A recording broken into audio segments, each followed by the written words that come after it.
El contenido de este programa es responsabilidad de quienes lo conducen.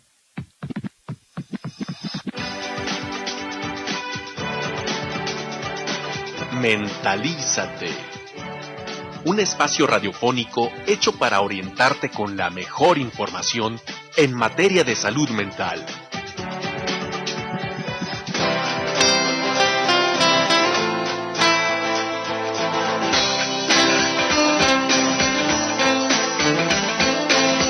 Hola amigos, muy buenos días, muchísimas gracias por acompañarnos aquí a tu programa Mentalízate. Te recuerdo que este es un programa de la Secretaría de Salud Jalisco a través del Instituto Jalisciense de Salud Mental. Y bueno, como todos los martes, soy tu amigo, el doctor Francisco Javier Ramírez Barreto, y te agradece de veras que nos estés acompañando. Y claro, en esta fresca mañana, rica mañana yo diría, claro que me acompaña mi gran amiga Yolanda García. Yolanda, ¿cómo estás? Muy buenos días. Muy buenos días, ¿qué tal? Pues muy bien el día de hoy, una fresca mañana como bien decías y con el tráfico ligero, por primera vez en mucho tiempo, ligero el tráfico hoy. ¿Te tocó? Me tocó, no. Bueno, suerte, claro. Aparte que me tocó el tráfico ligerito, rico, el clima rico, todo claro. Muy bien. Qué bueno. Fíjate que hoy tenemos un tema por demás interesante porque además muy ad hoc a lo que estamos viviendo ahorita, ¿no? El tema es trastornos por atracón y la obesidad infantil. ¿Qué tal? Así es que, señora, si nos está escuchando, por favor, piensa en sus hijos, obsérvelos. Todo lo que vamos a escuchar el día de hoy con nuestro gran invitado, que ya lo hemos tenido aquí, es el doctor Mauricio Leija Esparza. Él es pseudopsiquiatra del Instituto Jalisciense de Salud Mental y ya es pseudopsiquiatra por el Instituto Nacional de Psiquiatría y es psiquiatra también infantil por el Instituto Juan N. Navarro. Bienvenido, doctor. Sí, gracias, Yolanda. ¿Qué tal, Paco? ¿Cómo estás? Qué gusto tenerte de nuevo aquí. Igualmente. Como siempre. Oye, Mauricio, y bueno, pues ya entrando un poquito en el tema, ¿qué onda? ¿Cómo podemos entender esto del trastorno por atracón? ¿Qué es esto? Bueno, fíjate que es un trastorno mental que ya se estaba estudiando, pero que la clasificación anterior, la que conocemos como el DSM-4 o el Manual Diagnóstico y Estadístico de los Trastornos Mentales versión 4, todavía no lo consideraba como un trastorno ya por derecho propio, ¿no? Se consideraba como un trastorno no especificado. Y a partir de mayo del año pasado, la nueva edición, el DSM-5, ya publicó dentro de sus apartados de trastornos mentales el trastorno por atracón como un problema psiquiátrico que requiere atención, aunque popularmente esto ya se había identificado y se le conoce como el que es comedor compulsivo, pero ya está entrando dentro de la clasificación y ya automáticamente se vuelve parte del quehacer psiquiátrico. Y lo que nos preocupa a los psiquiatras es que muchos niños que están padeciendo trastorno por atracón o que son comedores compulsivos, pues presentan sobrepeso y obesidad, y eso es muy preocupante. Claro, por todo lo que conlleva, ¿no? Todos los problemas que pueden desarrollar, hasta, por hablar y se me ocurre ahorita bote pronto la diabetes juvenil, ¿no? Sí, claro, no olvidemos que aquí en México la diabetes es la principal causa de muerte, y también la obesidad infantil, ha resultado tan alta en México que somos el primer lugar a nivel mundial. De hecho, la encuesta nacional de salud y nutrición arrojó resultados alarmantes. Esta encuesta nos dice que el 34.4% de los niños en México tienen sobrepeso u obesidad. Entonces eso nos pone en primer lugar en el mundo. Wow, es sumamente grave esto que estamos escuchando. O sea, son muchos de nuestros pequeños los uno que están de cada tres. O sea, aproximadamente, claro. Una pizquita más. Una pizquita más, si ¿no? aquí Pero somos tres y tuviéramos un hijo cada uno, que bueno, a lo mejor tenemos más, pero supongamos que tenemos un hijo cada uno, o sea, uno de nuestros hijos está sufriendo de obesidad y quizás esta obesidad no tenga que ver con una enfermedad fisiológica por lo cual él esté teniendo esta obesidad, sino que esté teniendo un trastorno por atracón y nosotros no nos estamos dando cuenta. ¿Cuáles serían los síntomas por los cuales nosotros podríamos como padres saber que está teniendo este trastorno nuestro hijo? Bueno, para entender esto primero hay que definir el término atracón, ¿no? Ajá. Porque es un término que utilizamos los psiquiatras pero que a veces no lo explicamos. Un atracón es cuando una persona en un periodo corto de tiempo ingiere una cantidad de comida superior a la que otra persona ingeriría en las mismas condiciones o en la misma situación. y esto va acompañado de una sensación de pérdida del control sobre la ingesta. En pocas palabras, es cuando una persona se sienta y se come el doble de lo que se come alguien de su edad y siente que no puede parar. Eso es un atracón. Cuando un niño o un adolescente está teniendo al menos un atracón una vez por semana y ya lleva con este patrón 3 meses o más, ya podemos considerar que tiene las características del trastorno por atracón. Eso también se acompaña de otras manifestaciones. Por ejemplo, las personas que padecen trastorno por atracón comen aunque se sientan llenas, ¿no? Aunque se sientan satisfechas o incluso desagradablemente llenas, comen. O incluso comen aunque no tengan hambre. A veces comen a escondidas, ¿no? Comen solos. Y muchas veces estos atracones se acompañan de sentimiento de culpa o emociones de tristeza, de inferioridad cuando se recuerda que uno tuvo el atracón, ¿no? Las personas se sienten mal después de tener los atracones. Oye, Mauricio, ¿y hay alguna variante? ¿Hay variantes en este atracón? Porque te escuchaba decir, bueno, de repente hay quien come mucho compulsivamente en ese momento, ¿no? Hay quien a lo mejor se esconde, hay quien de repente puede tener periodos de ayuno y luego de repente tener atracones. No sé, ¿existen variantes de este fenómeno de atracones? Bueno, fíjate que han investigado algo muy interesante porque así como definimos el atracón, pues uno se imagina al comedor compulsivo típico, ¿no? Que se sienta y se come un pastel completo, ¿no?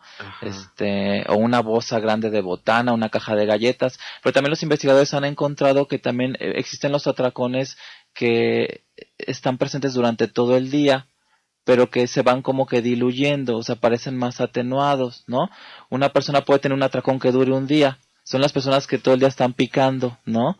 Que están agarrando una galleta, que van a la tienda y se compran una golosina, que no tienen un atracón propiamente dicho en el sentido del tiempo, de que se sientan y en un periodo de tiempo corto ingieren una gran cantidad de alimento. Pero si uno les hace un conteo, ¿no? De lo que ingirieron en 24 horas, uno dice, no, pues sí tuvo un atracón, pero duró 24 horas. Okay. Esos a veces son los que pasan desapercibidos o los que cuesta más trabajo detectar, sobre todo cuando entrevistamos a los padres, porque los padres dicen, bueno, yo no entiendo por qué mi hijo tiene sobrepeso o porque tiene obesidad, si yo no veo que coma compulsivamente, ¿no? Pero a lo mejor mamá está trabajando, papá también, o están en sus ocupaciones, y el niño va a la despensa, agarra una galleta, ¿no?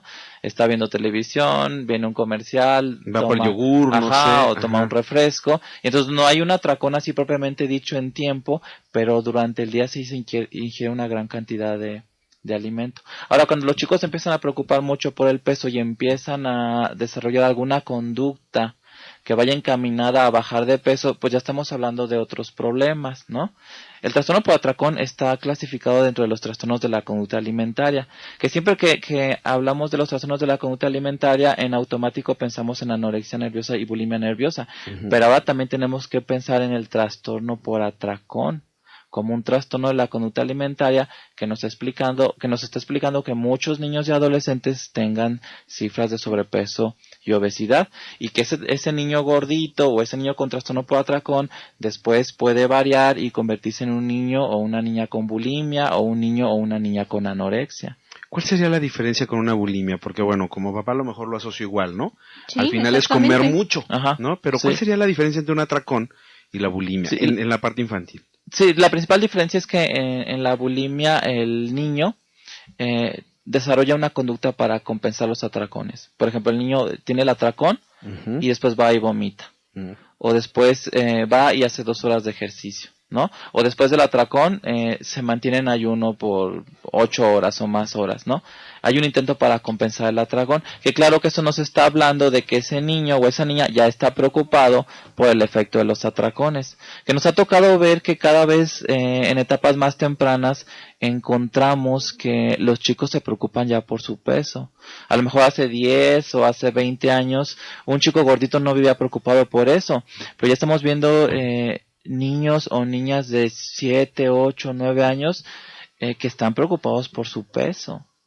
Y que tienen razón también, porque muchos de ellos tienen sobrepeso u obesidad y los papás no están preocupados.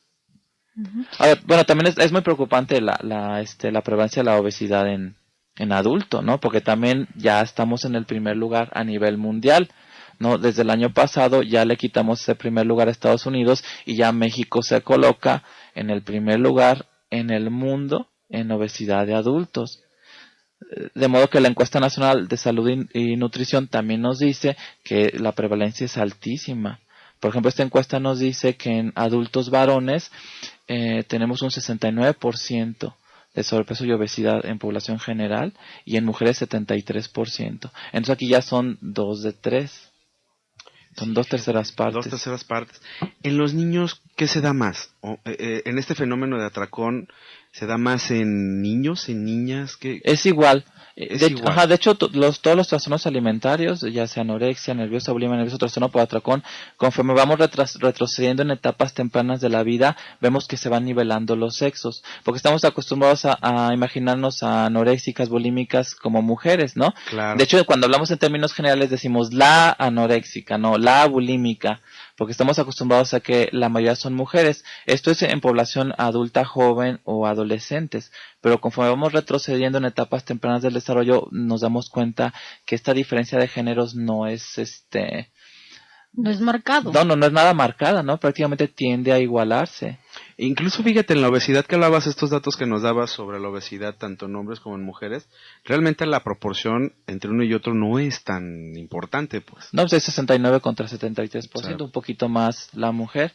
Ahora, hablo de la obesidad del adulto porque eso también nos preocupa a los psiquiatras de niños. Uh-huh. Porque aunque el niño no tenga obesidad, si el niño tiene una mamá o un papá con sobrepeso u obesidad, estamos viendo que esos niños empiezan a estar preocupados por el tema. De manera que no es raro que convivan bajo un mismo techo unos padres obesos y una hija o un hijo que crece con miedo a engordar.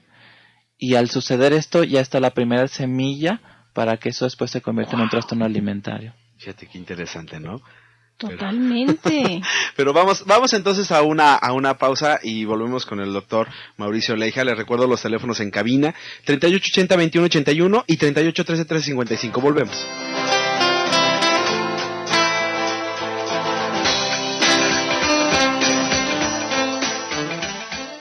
El trastorno por atracón es un nuevo trastorno alimentario que consiste en episodios repetidos de atracones de comida sin realizar mecanismos compensatorios para evitar ganar peso, como ocurre en la bulimia nerviosa. Los atracones de comida y los factores que contribuyen a los mismos han tenido especial interés en los últimos años, ya que aparecen en muchos trastornos alimentarios y en la población en general.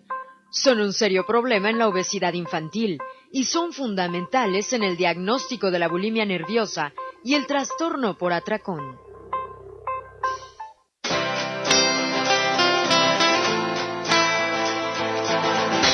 Pues bien, amigos, estamos en tu programa Mentalízate. Te recuerdo que este es un programa de la Secretaría de Salud Jalisco a través del Instituto Jalisciense de Salud Mental, SALME. Y bueno, estamos con el tema Trastorno por atracón y la obesidad infantil con el doctor Mauricio Leija. Y ya estamos de regreso y mandamos un saludo en cabina a Sandy y a Charlie, que con mucho gusto nos acompañan, y también a Mónica Morales, la productora de este programa. Hemos recibido llamadas, nos saluda a todo el equipo, que no se pierda el programa. No se pierde el programa la señora Lidia Galicia. Lidia, muy nuestra buenos gran días. amiga. Claro. Y nos dice él lo de hoy. A veces un hombre demuestra con su muerte que irá digno de vivir. Wow, ¿Qué tal, Lidia. Wow, como tal? siempre, qué tal? padres Como frases. siempre, ¿sí? Y cuando estábamos en el corte estábamos comentando la importancia del cómo saber o cómo determinar la parte de si mi hijo está teniendo un trastorno por atracón o no, cuando de repente es muy subjetivo saber si estoy teniendo un atracón. Por ejemplo, si yo me como un pedazo de chocolate, a lo mejor ya estoy diciendo que estoy ya teniendo un atracón, cuando a lo mejor no lo es. Sí, eso es algo que vemos en la clínica, y eso le pasa más a chicos adolescentes que están preocupados por su peso y que tienen lo que llamamos atracones subjetivos. O sea, no es un atracón objetivo, no hay manera de comprobar que realmente esa persona ha ingerido más alimento del esperado, sino que simplemente esa persona siente que ingirió mucho, ¿no? Por Ajá. ejemplo, hay adolescentes que sufren un trastorno alimentario en donde ellos creen que tienen atracones, pero no los están teniendo, sino que es un atracón subjetivo, pero aquí el problema es que después de ese atracón subjetivo vomitan, ¿no? O realizan un ayuno prolongado, o realizan ejercicio excesivo, entonces ahí se empieza a complicar el problema, ¿no? Porque no está ingiriendo una gran cantidad de alimento y sin embargo está teniendo una conducta compensatoria. Y esto no se da en los niños, o sea, el atracón se da y es ingerir alimento aunque ya se sientan satisfechos, o hay momentos en los cuales ni siquiera saben que ya están satisfechos y siguen ingiriendo alimento. Fíjate, hay algo que conocemos como conciencia interoceptiva, ¿no? Que es esta capacidad para tú identificar las señales que te manda tu cuerpo. Entonces, no conocemos la explicación, ¿no? Creemos que están relacionados factores neuroendocrinos, pero sí sucede esto. Un niño que es comedor compulsivo o que tiene atracones, ese niño no identifica en qué momento ya se siente lleno o en qué momento ya está satisfecho. No, por eso es que el DSM-5 nos dice come a pesar de sentirse desagradablemente lleno o come incluso aunque no tenga hambre. Por eso es que a veces muchos tratamientos que van nada más orientados a controlar la obesidad y que no considera este trastorno pues fracasan. Por ejemplo, si un médico le da a un niño un medicamento para inhibir el hambre, eso no sirve de nada porque el niño come aunque no tenga hambre de todos modos. O si un médico hace un procedimiento para que ese niño se sienta lleno muy pronto. Por ejemplo, en los adultos, lo que recuerdo ahorita es la colocación del balón gástrico. Se coloca como una pelotita y eso hace que la persona come, pero se siente llena más pronto. Bueno, pues en el trastorno por atracón ese procedimiento no funciona porque las personas que tienen el problema comen aunque se sientan desagradablemente llenas. Uh-huh. Entonces, por eso es que la obesidad en realidad es un problema muy difícil de tratar, al grado que hay expertos que dicen que es el problema más difícil de tratar de toda la medicina, porque es el que tiene mayor índice de fracasos. Y es que entonces tendremos que ver cuál es el trasfondo de la obesidad, que tendría que ver con una situación médica, con una situación psicológica, que tendría que tener un tratamiento médico, que tendría que tener un tratamiento psicológico y un tratamiento psiquiátrico. Sí, yo creo que eso es lo que ha fallado, que durante años los médicos han estado preocupados por la obesidad y el sobrepeso, más recientemente el que padecen los niños, pero se les ha olvidado lo que corresponde a la salud mental, ¿no? O los psiquiatras no se han interesado en el tema. Entonces se trata nada más el efecto del problema, no el problema en sí. Llevan a un niño gordito con el médico, da una dieta, prescribe a lo mejor un medicamento, pero ese médico no está identificando que el niño tiene un trastorno por atracón y no se está tratando entonces el problema que está llevando a la obesidad. Digamos, se trata el efecto, no la causa, y eso nos da pues un índice de fracasos terapéuticos increíblemente alto. A ver, y entonces, ¿qué nos lleva realmente a tener los atracones? O sea, ¿por qué tenemos estas conductas? Bueno, se ha investigado que... Digo, perdón, por aquello de la complejidad, ¿no? Sí, claro, claro. Es muy complejo. Bueno, a veces los niños tienen también otros problemas que los llevan a desarrollar atracones. Por ejemplo, muchos niños hiperactivos, como estos niños son muy impulsivos, esa impulsividad también se ve a la hora de la comida. Entonces los niños hiperactivos que no están en un ambiente estructurado en donde mamá o papá estén midiendo la comida, pues ese niño se come todo lo que tenga enfrente, sobre todo si no tiene supervisión. Entonces muchos niños con hiperactividad también son niños gorditos, porque esta impulsividad que caracteriza a este otro trastorno, pues también se ve en el campo de la comida. A veces niños que están deprimidos o ansiosos comen para compensar su ansiedad. Por ahí en un artículo leí que estas situaciones de compensar esta parte del sentirse aislados, deprimidos, ansiosos, más que comida nutritiva, tienden más a comer dulces, alimentos chatarras. ¿Es eso real? Incluso, Ajá, ¿no? Sí, claro. Tiene mucho que ver también con la estructura del carácter que se esté moldeando en ese niño, ¿no? Los que tienden a ser dependientes son niños que van a compensar su ansiedad o sus sentimientos depresivos comiendo o bebiendo.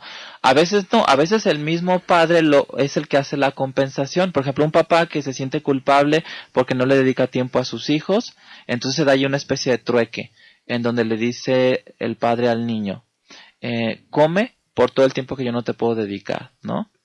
o come por todo lo demás que yo no te puedo dar, porque ahorita estoy muy ocupado. Exacto, como para que te calles tantito, Ajá. ¿no? De repente puede ser una estrategia Exacto. buscada, ¿no? Sí, a través de la comida, yo como padre de familia compenso otras cosas que no puedo dar, o que en este momento me cuesta trabajo dar, o a veces también los padres compensan en el niño situaciones que ellos vivieron cuando eran pequeños. Por ejemplo, una madre o un padre que crecieron con muchas carencias, entonces pues van a buscar en los hijos compensar eso, ¿no? De manera que se le dice al hijo, come por todo lo que yo no comí cuando era chica, come por todas las dificultades que yo sufrí, come por todas las oportunidades que yo no tuve, todo eso cómelo porque de esta manera te estoy compensando, ¿no? Y eso nos lleva a que el niño ingiera más alimento y que después tenga un problema de sobrepeso u obesidad infantil. Fíjate que también recuerdo haber leído un estudio de la Organización Mundial de la Salud, de la Organización Panamericana de Salud. Recuerdo muy bien que era un estudio del por qué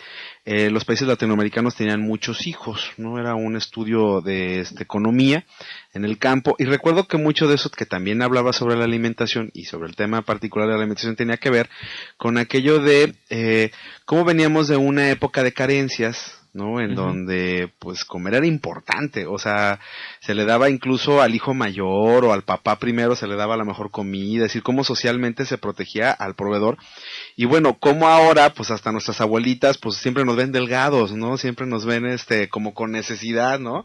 Como ahora en abundancia, en esta situación de que había mayor abundancia que antes, por los avances tecnológicos del campo, por lo que gustes y mandes, pero también se asociaba en fenómeno de salud el estar gordito, ¿no? Sí, eso, el niño gordito, cachetoncito, ¿no? Con sus kilitos de más, ajá, está muy sanito. Sí, claro. Incluso los médicos de hace 20, 30 años todavía lo consideraban eso como algo real. Ahora se ha visto que eso es un mito, Así que está es. totalmente fuera de la realidad, que esos niños tienen mayor predisposición a problemas de salud. Aunque todavía en pleno siglo XXI nos toca ver papás que están preocupados porque los niños están muy flacos, los pesamos y tienen un peso y una talla normales, ¿no? Sin embargo están preocupados por eso. Las abuelas, sobre Ajá. todo Sobre las todo abuelas. las abuelitas, ándale mi niño, come porque estás muy flaco, estás muy debilucho. Sí, claro, ¿no? Pero fíjate que también hay otro tema que creo que dentro de la alimentación, ya decíamos, comemos por educación, comemos por socialmente, por un aprendizaje social,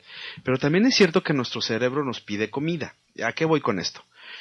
Sabemos que, por ejemplo, en los trastornos de ansiedad hay mayor predilección por los azúcares, ¿no? ¿Por qué? Porque el cerebro está necesitando mucha mayor energía por aquello de que está muy hiperactivo el cerebro, ¿no? O el consumo de ¿cómo se llama? Harinas en aquellos pacientes deprimidos. Uno ve cómo hay mayor predilección por harinas y tiene que ver con el precursor, ¿sí? Este aminoácido de las harinas que también a la larga va a desarrollar serotonina, que es el neurotransmisor implicado en el humor. Entonces también uno puede entender por qué cuando estoy deprimido pues se me antojan harinas, ¿no?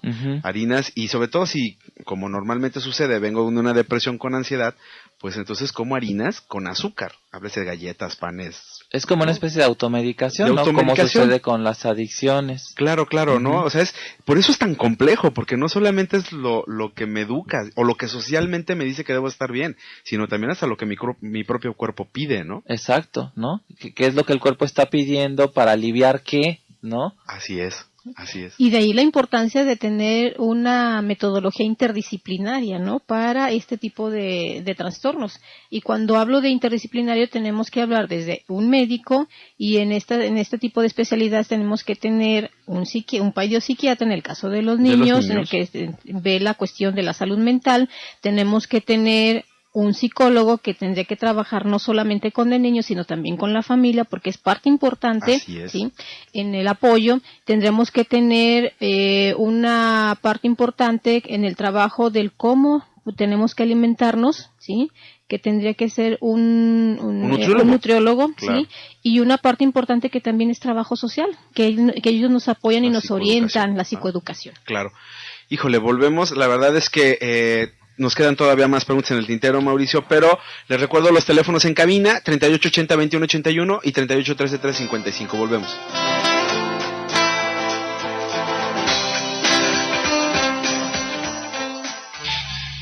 La existencia de atracones en pacientes obesos fue identificada por primera vez por Stuttgart en 1959.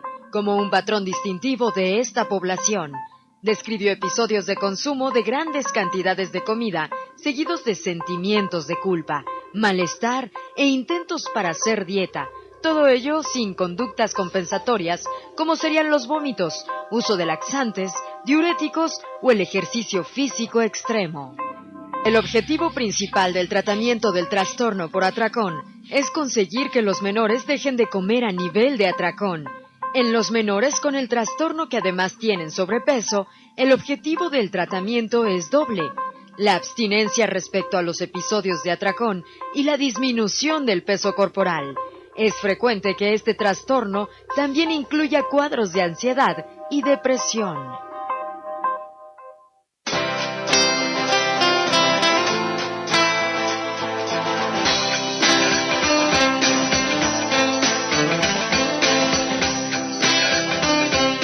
Pues bien, amigos, estamos en tu programa Mentalízate. Te recuerdo que este es un programa de la Secretaría de Salud Jalisco a través del Instituto Jalisciense de Salud Mental, hoy con el tema de trastorno por atracón y la obesidad infantil con el doctor Mauricio Leija. Tenemos llamada de una señora que nos dice que tiene un hijo de 20 años y desea saber si la hipnosis sirve para bajar de peso, doctor Mauricio Leija. Bueno, muchas veces no importa tanto el método, sino lo que este terapeuta es capaz de hacer, ¿no? Porque algunas personas utilizan la hipnosis ericksoniana, que es no es más que la capacidad para tener un efecto de sugestión en la persona. Algunos mejoran, otros no, ¿no? No está suficientemente bien estudiado. Entonces, no, y no es la panacea que uno cree de cierra los ojos y ábrelos y ya eres un hombre nuevo, ¿no? Sí, yo lo que recomiendo es una evaluación psiquiátrica y ya que el médico decida cuál es la orientación del tratamiento. Claro. Mauricio, nos decías, aquí el problema no solamente es el atracón, sino evidentemente la obesidad que esto conlleva y cómo uno va creciendo con la obesidad siendo niño. Sí, fíjate, eso nos preocupa mucho porque si un niño crece con obesidad, ese niño va a llegar a la adolescencia con un sentimiento de inseguridad. Y a veces nos toca ver chicos que a lo mejor ya llegan a la adolescencia y el crecimiento les ayuda un poco a perder peso, o ellos tienen más control de lo que comen y a lo mejor ya son chicos con un peso normal, pero si fueron gorditos de niños, eso se queda en su mente y eso genera un trastorno de la imagen corporal. La imagen corporal es la manera en cómo yo percibo mi cuerpo y la manera en cómo me relaciono con él. Claro. Si un niño de 5, 6, 7 años es un niño gordito, eso lo va a integrar en su mente y ya no va a ser tan difícil quitarlo. Para explicar esto yo utilizo un ejemplo que es más bien del mundo de la cirugía. Es un fenómeno muy interesante que empezaron a reportar los cirujanos de fines del siglo XIX, que es el síndrome del miembro fantasma. Cuando tenían un amputado, ya sea por amputación traumática o quirúrgica, luego se daban cuenta que el paciente seguía sintiendo la pierna, o el brazo, o la extremidad que había sido amputada. Y aunque a esta persona la pusieran frente a un espejo y le dijeran, oye, mira, ya no tienes la extremidad, de todos modos eso no servía de nada, el paciente lo seguía sintiendo. Porque se ha visto que alrededor de los 5 o los 6 años se va formando la imagen corporal en el cerebro de los niños. De manera que si un niño en esa edad está gordito, entonces después, aunque adelgace, ese niño se va a vivir como obeso, como algo parecido al miembro fantasma. Se va a seguir percibiendo gordito. Que aunque yo ponga al niño frente al espejo y diga, mira, yo entiendo que fuiste un niño gordito, pero ahorita ya estás delgado, ese niño va a decir, no, yo me sigo sintiendo obeso. Digamos que esa representación mental que tenemos sobre nuestro cuerpo resulta más real para la conciencia que lo que vemos reflejado en un espejo. A ver, Mauricio, a ver si entendí bien.